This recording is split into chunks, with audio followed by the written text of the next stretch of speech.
Thank you for joining me on this episode of Highway Spec today. My name is Trent. We spec out some of the greatest, latest vehicles that are out there on the market today. Today we're going to spec out a vehicle that is a dying breed. It is the luxury, sport-oriented GT Coupe. Yes, the two-door coupes are dying off at a rapid pace, but not only that, we're looking at an expensive two-door coupe with sporting intentions. Definitely something that is a dying breed, but personally I love it. I had a neighbor that growing up that had an 8 Series when they were brand new. Loved that vehicle then. Love the brand new M8 Competition. Every time I see one on the road, it's like, thank you, somebody's out there buying them. And we are not going to spec out what BMW calls their 4-door coupe, the Grand Coupe. We are going for the traditional 2-door. So let's go ahead and pull up BMW's website here, build your own popular build for us. Nope, definitely not going to go with that. We're going to go with BMW M. And I did start to build this and realized I wasn't recording any audio, so I do know a couple of the features that I would select so far, basically color. So let's go ahead and pick M8 Coupe. Starts at $134,100. Obviously you can get the M850 X-Drive Coupe for $32,000 less. You only gain about half of a second 0 to 60, but you get the different look, the different suspension, the different wheels, different brakes, all these things that I think really contribute to me liking the vehicle so much.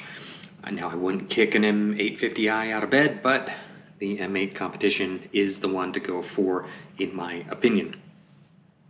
So we're pulling up the colors. Now this is apparently a popular pick, Marina Bay Blue. And personally, I love I love blues.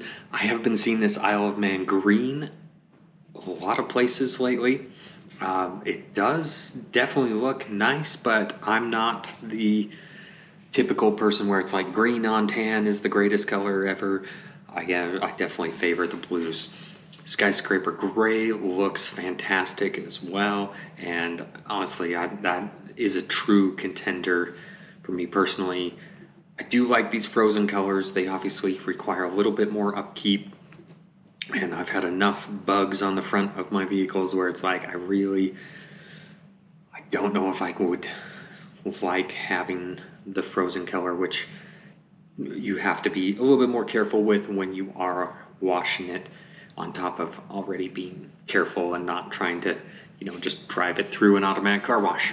So I think Marina Bay Blue, there we go, metallic is the color to go with. That is a gorgeous looking vehicle already from the looks of it. Yeah, definitely gonna go with that. So next we get to the wheels.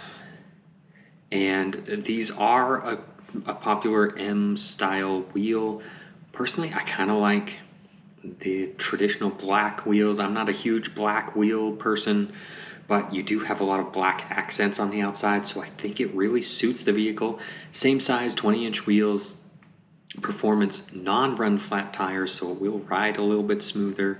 I think that is the better choice, so I think we're going to stick with that and move on into the inside. Here we go.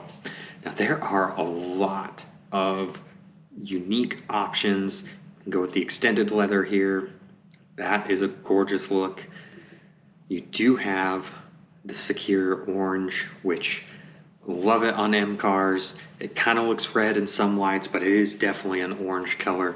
This apparently is a trending color, and it looks fantastic. It's definitely a great option. It does have some Alcantara on there to hold you in a little bit more.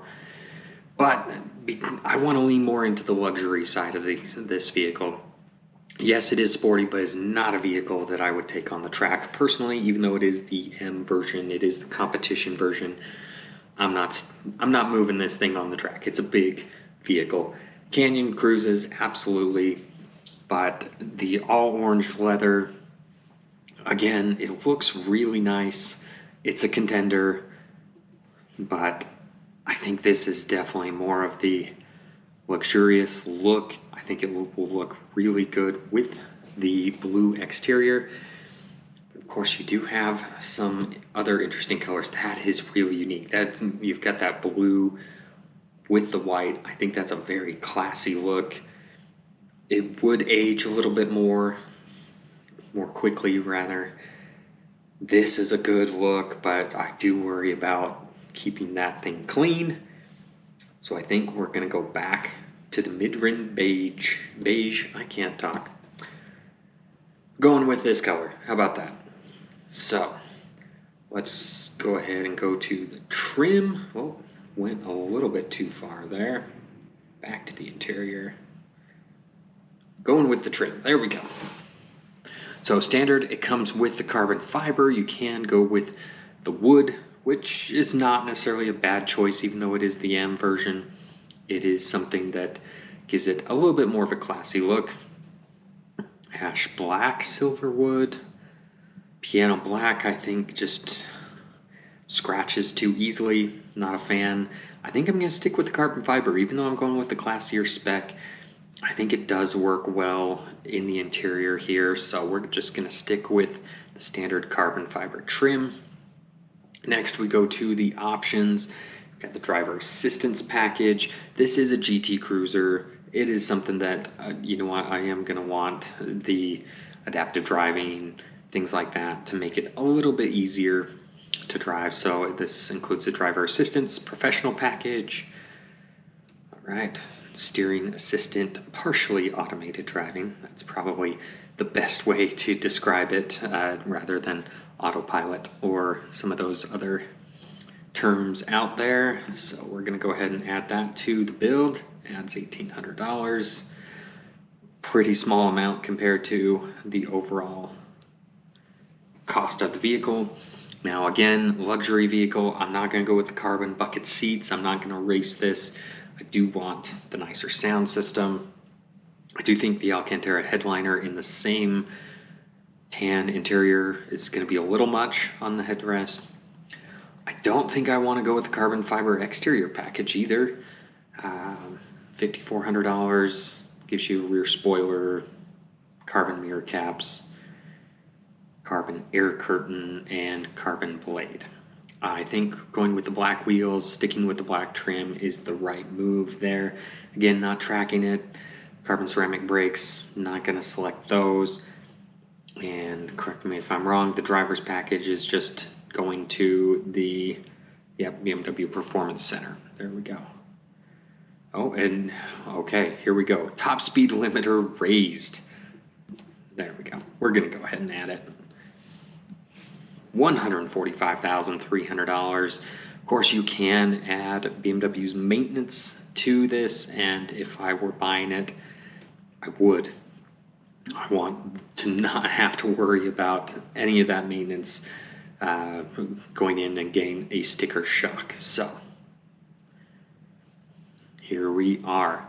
We have a total of $151,749. A little bit more than I was expecting, but really it's still not that bad of a vehicle price when you consider, you know, like a Porsche Taycan is going to be this much for like a mid-range model. So the M8 Competition Coupe, really not a bad deal. $151,000 for the way I would personally spec it, with that blue exterior, the tan interior, just gorgeous. Black wheels to match the black accents on the outside. I think this is going to be a fun vehicle. So, of course, this is the way I would spec it. How would you spec it? That's the name of the channel. How would you spec? Highway Spec. So, make sure to drop a comment below. Tell me how you would spec a BMW M8 Competition Coupe. Do you like the two-door? Would you go with the four-door? Would you go with the drop top? What would you do? Make sure to drop a comment below. Thank you for joining me on this episode, and make sure to like, subscribe, and click the bell notification, all the things that YouTube loves, so that more people see it, so that we can make more of these videos for you. But thank you for joining me. I will catch you on the next video.